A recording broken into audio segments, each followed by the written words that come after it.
Vamos a continuar con la presentación del siguiente proyecto. El siguiente proyecto está a cargo de la doctora Marta Mier y Terán y es la evaluación de las fuentes de información para el estudio de la fecundidad.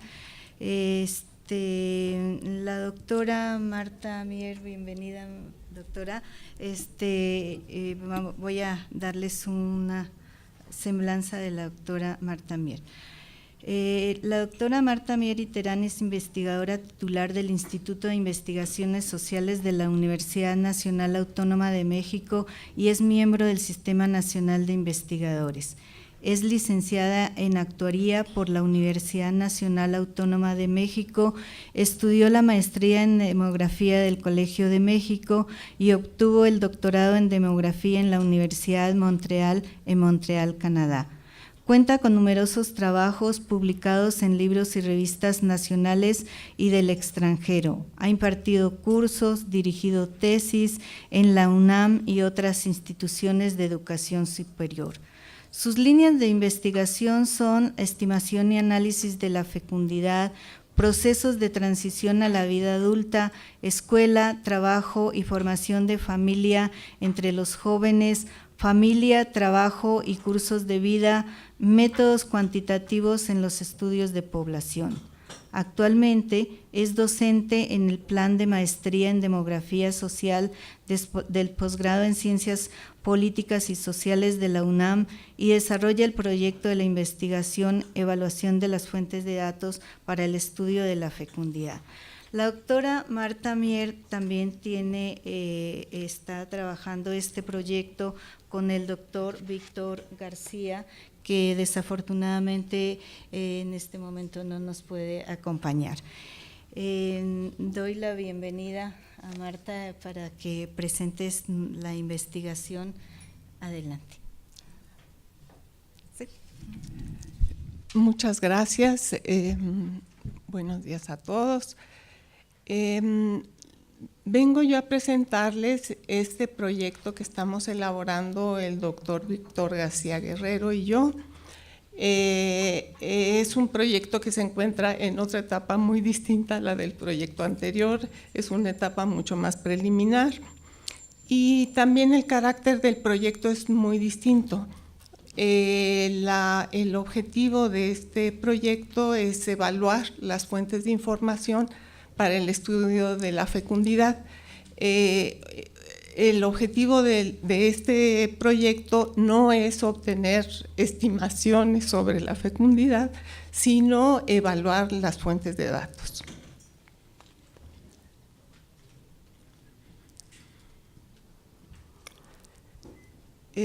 Para los últimos años son muchas las fuentes de datos que se tienen para el estudio de la fecundidad, pero las diferentes fuentes de datos señalan historias un poco distintas de lo que ha sido el proceso de la transición de la fecundidad en el país y también proporcionan ciertas diferencias en las estimaciones para años recientes. Entonces, pues algo muy importante es hacer una evaluación de las distintas fuentes, ver cuáles son las fortalezas y debilidades principales y ver cómo poder hacer una evaluación de tal manera a que cada una de las fuentes pueda ser cada vez mejor y puedan llegar a una coincidencia. Nosotros empezamos el proyecto analizando las estadísticas vitales, se tiene las series de los nacimientos registrados de 1985 a 2016, o sea, son 30 años que se tienen para estas estadísticas vitales de los nacimientos. Después también se tiene el certificado de nacimiento que nos proporciona información a partir de 2008 y tenemos información a la mano hasta 2015. Después está también la información censal con la fecha de nacimiento del último hijo nacido vivo. de manera que se puede obtener el número de nacimientos que ocurren para los años anteriores al levantamiento censal. Entonces se tendrían información para 1999, 2009, 2014, grosso modo.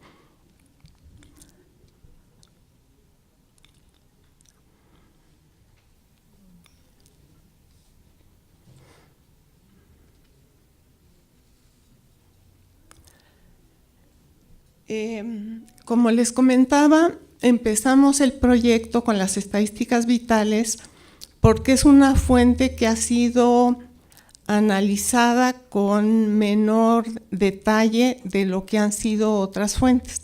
Por ejemplo, las encuestas de fecundidad han sido muy trabajadas, evaluadas, mientras que las estadísticas vitales han tenido ciertas evaluaciones, pero no ha habido una evaluación sistemática de ellas durante todo este periodo. Entonces, lo que nosotros hicimos en la primera parte del proyecto es hacer una evaluación de estas fuentes de datos. Las principales ventajas de las estadísticas vitales son una muy importante, que es la ubicación en el tiempo adecuada, porque en otras fuentes de datos hay una declaración sobre las fechas, donde puede ser bastante variable la declaración que se haga, mientras que aquí en el registro civil hay una formalidad en la declaración de las fechas, donde hay una buena ubicación en el tiempo. Después es una información que se proporciona por parte de los padres del nacido vivo, de manera que es una información pues, más fidedigna. Hay en otras fuentes, por ejemplo los censos, donde es una tercera persona quien hace las declaraciones. Entonces aquí esa es una ventaja. Luego, una gran ventaja es que se tienen datos a nivel de la población en general y se puede hacer un nivel de desagregación muy grande con estas estadísticas. Y una última ventaja que también es muy importante, pues es que es una fuente continua, no tenemos que esperar un tiempo para poder tener los datos sobre los nacimientos. Ahora, también tiene limitaciones y limitaciones que pueden ser muy grandes. Y las limitaciones principales son el registro tardío, o sea, los nacimientos no se registran inmediatamente después de que ocurren, con mucha frecuencia tarda unos meses, si no es que más tiempo, y hay personas que se registran hasta edades mayores. Después viene el registro múltiple. Ese es un problema que sinceramente creo que es el más complicado de combatir, pero con la existencia de otras fuentes como es el certificado, sí se espera que este registro múltiple disminuya. El registro múltiple pues consiste en que una persona puede obtener varias actas de nacimiento, al menos más de una acta de nacimiento. ¿Y por qué es esta razón? Pues por distintos motivos. Cuando no había esta posibilidad de obtener las actas en cualquier parte de la República, independientemente de donde uno hubiera nacido, entonces pues había una gran motivación a sacar un acta nueva en lugar de tener que desplazarse al lugar de nacimiento. Entonces, bueno, esa era una de las razones más comprensibles, pero también había otras razones, pues incluso para poder tener acceso a ciertos programas sociales, con diferentes motivos las personas pudieran estar motivadas a tener una segunda acta de nacimiento. Y para la contabilización de los nacimientos, pues es sinceramente un gran problema, porque hay que poder distinguir entre el primer registro y los siguientes. Con la existencia del certificado de nacimiento, como les digo, a partir de 2008, este registro múltiple pues cada vez va a ser más difícil y esperemos pues, que llegue a ser despreciable. Y un último problema que es de la omisión. En este problema de la omisión también hay… o sea, Con el tiempo, las personas cada vez más necesitan documentos para poder desempeñarse en las distintas esferas de su vida. En un principio era sobre todo el inicio de la escuela lo que motivaba a las personas a registrarse, pero pues con el tiempo han habido también otras motivaciones. Una muy importante es la de los programas sociales. Entonces, la omisión empieza a ser cada vez menos frecuente, y el problema con las estadísticas vitales es que nosotros no podemos saber si, por ejemplo, una persona no se registra pronto, si va a ser registro tardío o si va a ser omisión. Entonces, siempre hay una complejidad para poder evaluar estas deficiencias de las estadísticas vitales. Pero en el contraste, sobre todo con otras fuentes, es cuando se puede tener una mejor idea de cuáles son las limitaciones que están siendo presentes en el registro actual. Lo primero que empezamos a hacer fue ver errores de contenido en el registro de los nacimientos. Entonces buscamos cuál era el porcentaje de los valores perdidos en las distintas variables asociadas al registro de los nacimientos. Y lo que se ve es que en las variables, bueno, en realidad no se ve, me apena mucho, pero incluso yo no tengo aquí mi script, entonces tampoco puedo ver muy bien, pero lo que sí les puedo decir es que las variables sobre el niño que se registra tienen muy pocos valores faltantes. Donde hay valores faltantes es en la información sobre los padres, sobre la madre y en particular sobre el padre. Y en la madre, lo que para nosotros, para las estimaciones de la fecundidad es fundamental, es la edad.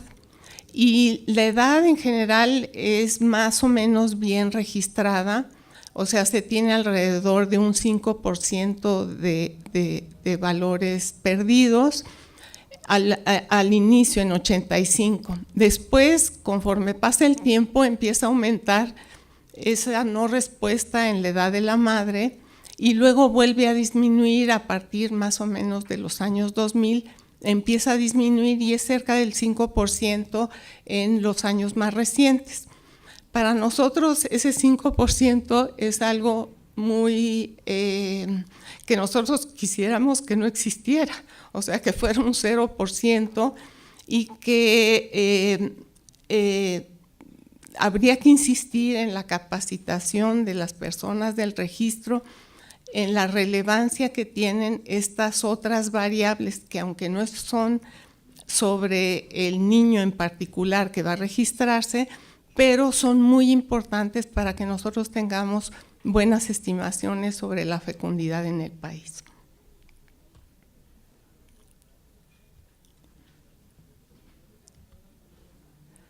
En esta gráfica lo que presentamos es, en la línea azul, es el total de nacimientos registrados, la línea verde es el total de nacimientos registrados de menores de 1 año y la línea roja es la proporción de nacimientos registrados de menores de 1 año. Esto es entre 1985 y 2016. Y lo que llama la atención en los primeros años es la gran distancia entre los nacimientos registrados de menores de 1 año y los nacimientos totales. Son alrededor, llegan a ser de 500,000 nacimientos anuales. La diferencia, o sea, los que se registran de manera tardía, después del primer año de vida. Cabe señalar que la tendencia en el tiempo es a reducir esa brecha entre los nacimientos de menores y los nacimientos totales, pero sigue habiendo un 10-12% de las personas registradas que se registran después del primer año de vida. Aquí lo que presentamos son el número en el lado izquierdo son los números absolutos y en el lado derecho son los números relativos de los nacimientos registrados según la edad al registro.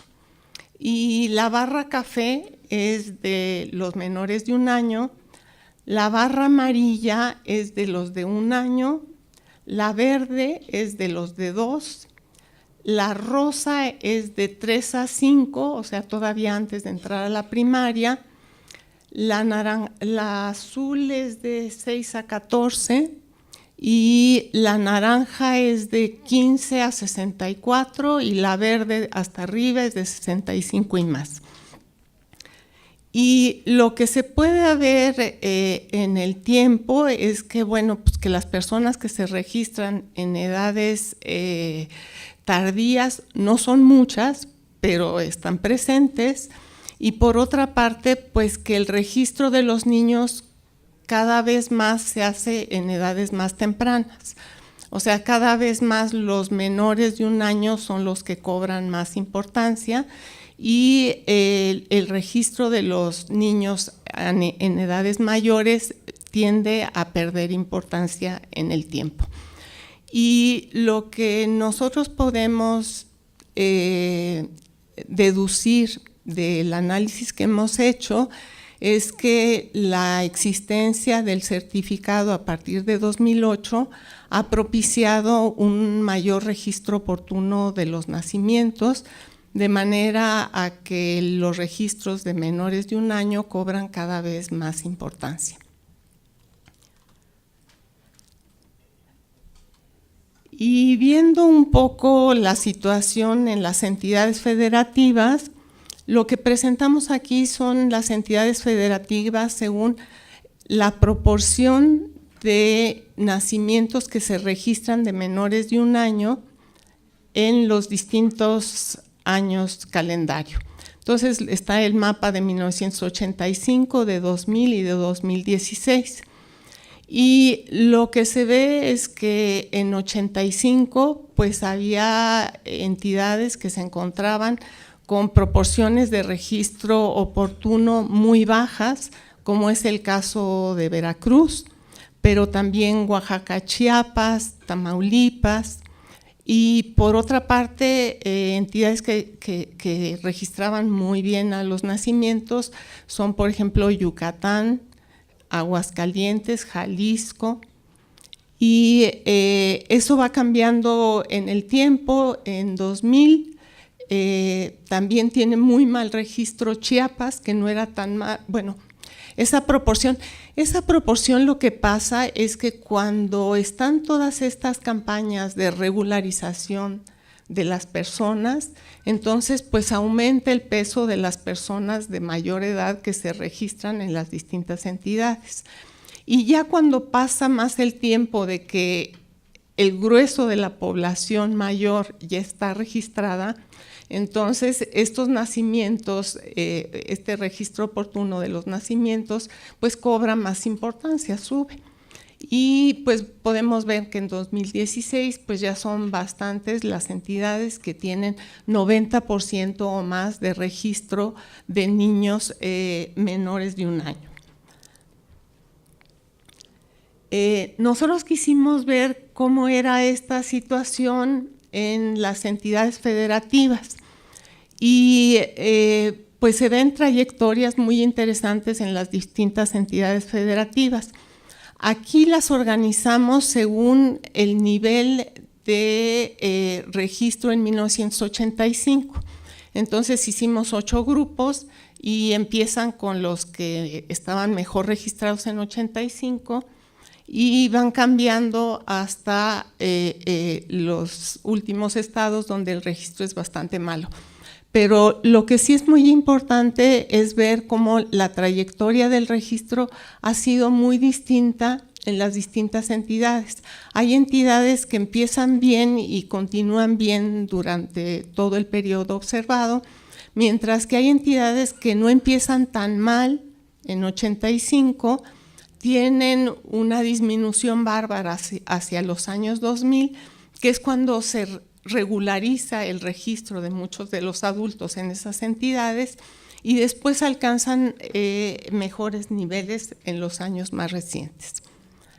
Estos son las entidades donde el registro es más deficiente, y algo que también es interesante observar es que en general en todos hay una tendencia a la mejora a partir más o menos del año 2000.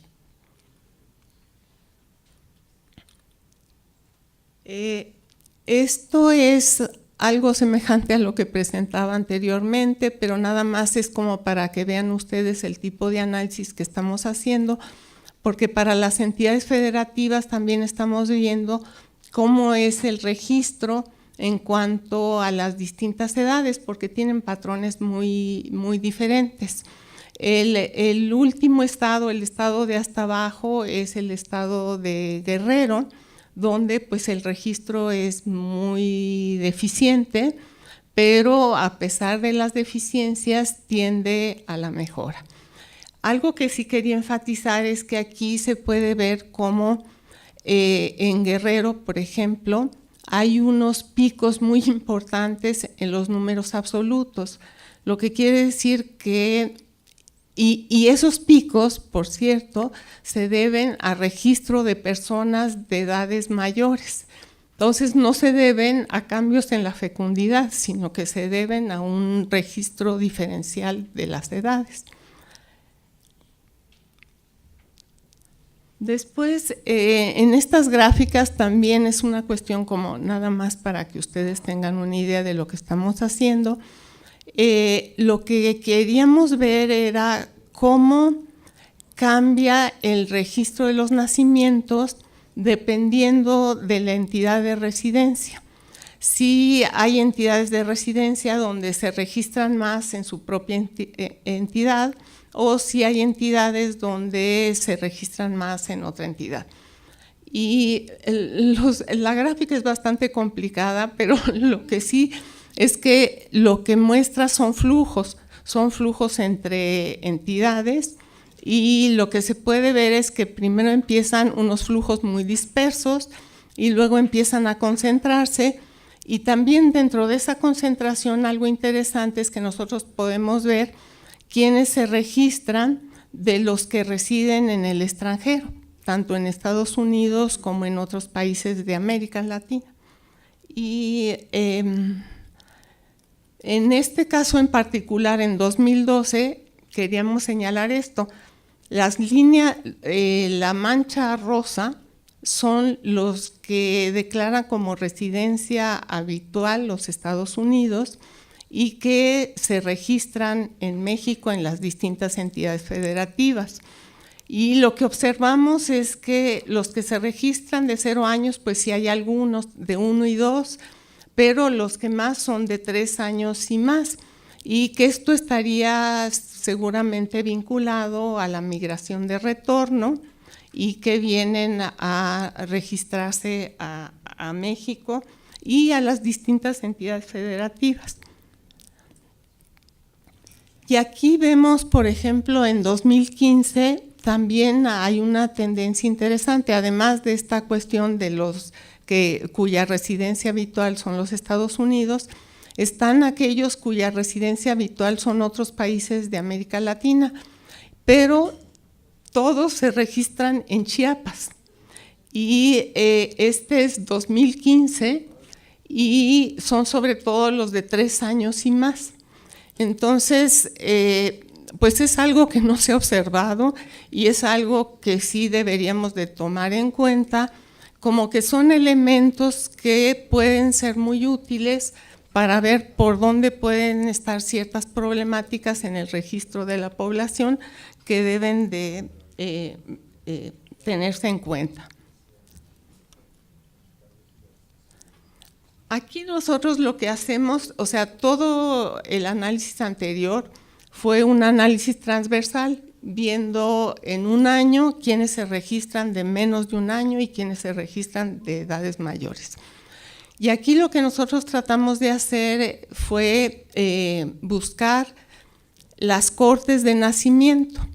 Como el registro tardío es uno de los problemas claves de las estadísticas vitales para la estimación de los nacimientos. Entonces, pues lo que hay que hacer es hacer el seguimiento de las cortes y ver pues quiénes se van registrando de esa corte para contabilizarlos como nacimientos. Entonces nosotros hicimos esa labor y lo que observamos es que pues en general las cortes se registran cada vez mejor, la gran mayoría se registra entre el primer año de vida y el segundo año de vida, y el registro en edades mayores es poco frecuente, y lo que sí se ve es que cada vez es menos frecuente. A medida que aumenta la participación, por ejemplo, en el preescolar, o que aumenta la participación en programas sociales, pues las personas están más motivadas a registrar de manera temprana a sus hijos. Y entonces esto por lo que es muy relevante es porque esta forma de observación longitudinal lo que permite es tener buenas estimaciones sobre los nacimientos ocurridos en los distintos años. Entonces, pues hacia allá va nuestro trabajo. Pero aquí es lo mismo, nada más que son acumulados, pero hay poco tiempo. Aquí lo que quería señalarles es que hay otras fuentes de datos que señalan qué tan completo es el registro de las personas, y en particular pues son las encuestas, la Cenadid. Hay 2 Cenadid que dan esa información, y está también la encuesta intercensal, la barra amarilla es la encuesta intercensal, y lo que se ve es que a los 4 años de edad más o menos, la gran mayoría de los niños se dice que ya están registrados.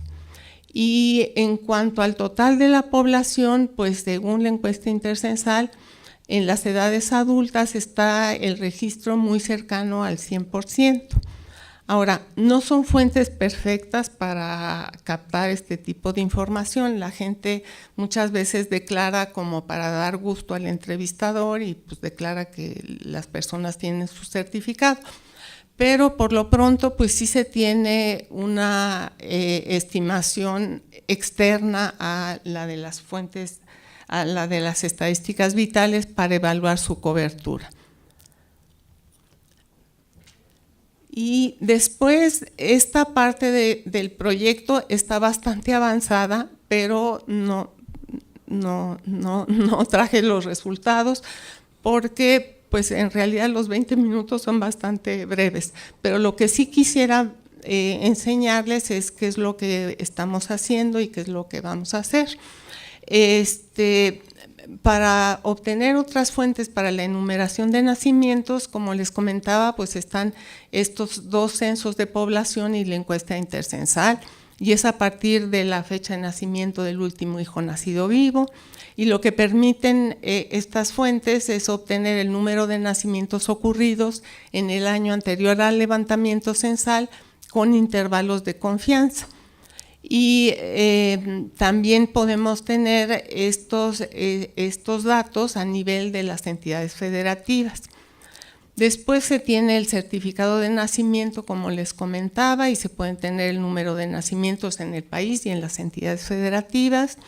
Y después también se puede tener la comparación de las 3 fuentes de información, las estadísticas vitales, los censos y el certificado, para obtener estimaciones de los nacimientos para el país y las entidades federativas en este periodo que va de 1985 a 2016.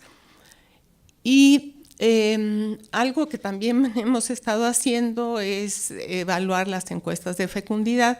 Como les comentaba, este es un trabajo que ya se ha hecho en CONAPO y otros investigadores también lo han trabajado. Nosotros lo que queríamos era tener como la fuente completa con el mismo tipo de análisis, y eso es lo que vamos a presentar también como resultado del proyecto. Pero en el caso de las encuestas, pues es la cuestión de la fecundidad, no son los nacimientos. Y lo que queremos proponer, que que en realidad no estaba propuesto en el proyecto inicial, pero que queremos hacer y lo vamos a hacer en cuanto el tiempo nos los permita, es ahí sí ya llegar a partir de los nacimientos estimados con las 3 fuentes anteriores para obtener estimaciones de la tasa global y de las tasas específicas de fecundidad, tanto para el nivel nacional como para las entidades federativas y para este periodo de 1985 a 2016. Pues eso sería todo. Muchas gracias, Marta. Muy interesante todo el trabajo que nos has venido a presentar. Efectivamente, como tú mencionabas, este proyecto está en otra etapa y lo que nos estás mostrando son los avances de una primera etapa. Supongo que ustedes dividieron el proyecto en diferentes etapas y en este caso pues nos estás haciendo referencia fundamentalmente a las estadísticas vitales, a las estadísticas de nacimientos, ¿no? Respecto a las estadísticas vitales, pues todos sabemos que proporcionan datos de nacimientos desde 1985, no, antes, ¿verdad? Desde 1800. Bueno, ahí desde 1933. Exactamente. Y a partir de 1997 se tiene información de los nacimientos según mes, año de registro, así como mes y año de ocurrencia. Desde luego que los nacimientos registrados o los nacimientos constituyen una fuente fundamental para las estimaciones de la fecundidad, principalmente por su cobertura universal y la ubicación exacta de los nacimientos en el tiempo. Debo hacer referencia a que la Agenda 2030 subraya la importancia de tener datos desglosados de calidad, accesibles, oportunos y fiables para ayudar a medir los progresos y asegurar que nadie se quede atrás. Asimismo, apela explícitamente a un mayor apoyo para fortalecer la recopilación de datos y la creación de capacidad en los Estados miembros a fin de establecer bases de referencia nacionales y mundiales, aun cuando no existan. Debido a esto, desde luego resulta importante evaluar la calidad de la información y las implicaciones que tiene en políticas públicas, sobre todo en los cambios de la fecundidad y en este problema que hemos tenido, que a veces consideramos problema, otros no, de la fecundidad adolescente. Las investigaciones, hago referencia a los registros de nacimientos, muestran el registro tardío, el subregistro que tienen las estadísticas vitales, de ahí que ha sido muy enriquecedor todo el trabajo que tú nos has mostrado y en la etapa en la que llevan. Se sabe que existen algunos sectores de la población donde el registro de nacimientos no ocurre con la oportunidad deseada. Se tienen diferencias entre los estados y los municipios de México que es necesario tomar en consideración con el fin de erradicar el rezago existente. Yo considero que desde su punto de vista nos van a dar una visión de si ha mejorado la calidad de la información a través de los años y cuáles son esas entidades, incluso municipios, en los cuales se ha dado unos saltos importantes a lo largo del periodo analizado y también cuáles son esos en los cuales seguimos teniendo un rezago.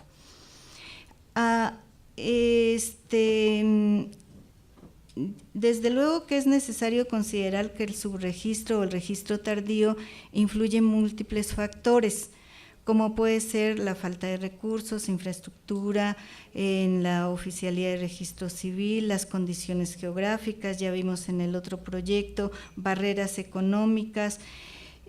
Ustedes en esta parte de la evaluación de los registros de las estadísticas de nacimientos, ¿van a considerar otros factores que afectan ese registro o factores socioeconómicos, sociodemográficos que también tienen que ver, como por ejemplo la educación de la madre? me ocurre entre algunos aspectos. Bueno, yo creo que es un proyecto muy interesante y muy valioso para el INEGI y le damos la palabra aquí a todos los asistentes para que hagan sus preguntas y sus comentarios.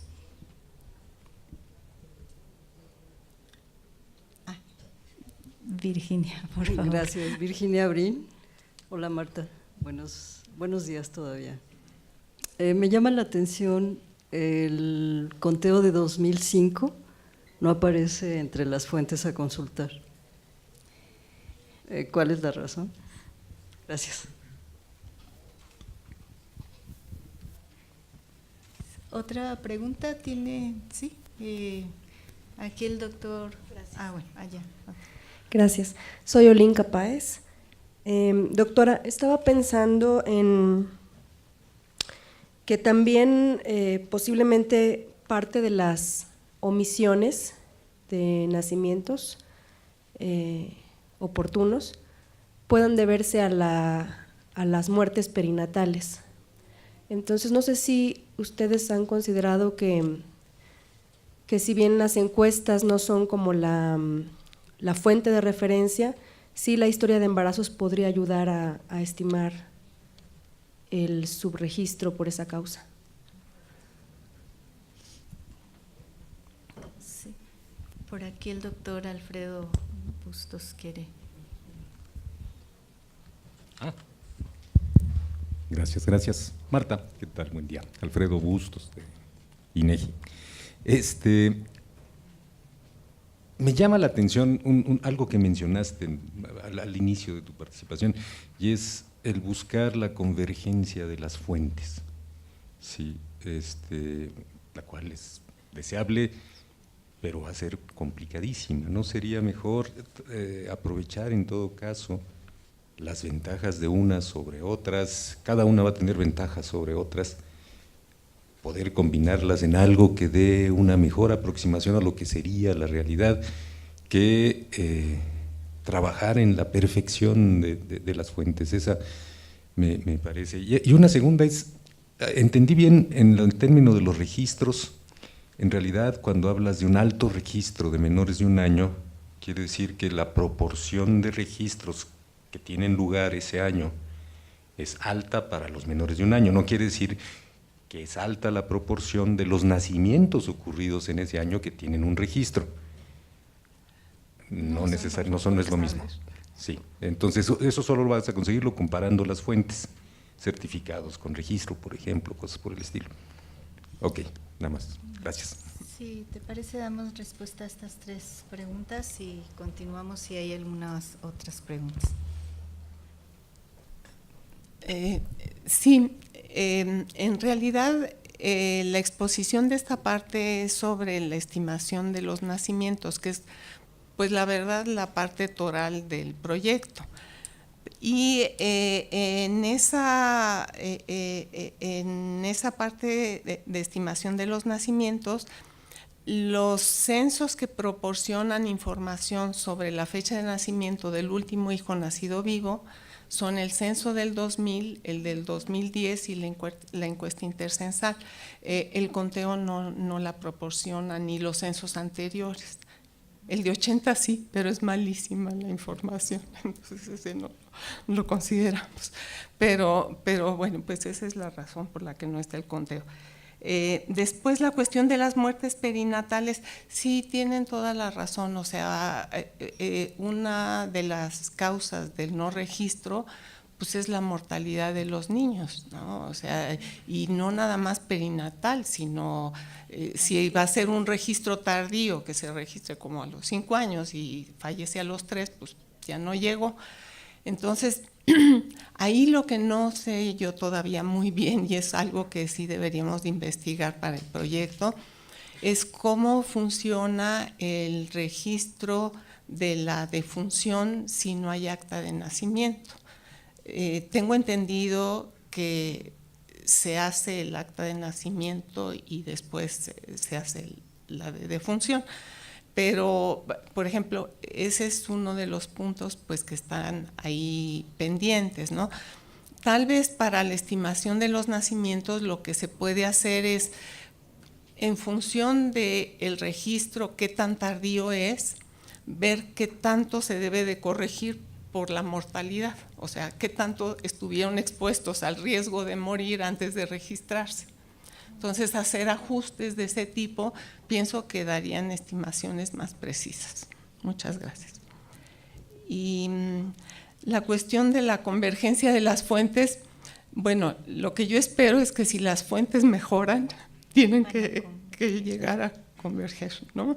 Y la cuestión es, en lo que nosotros podemos observar de las estadísticas vitales, la mejora es asombrosa. O sea, los progresos en el registro de los nacimientos son asombrosos.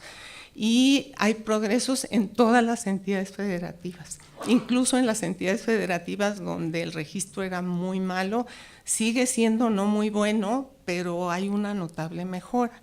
Entonces pienso yo que si eso se ha logrado, pues se puede lograr más.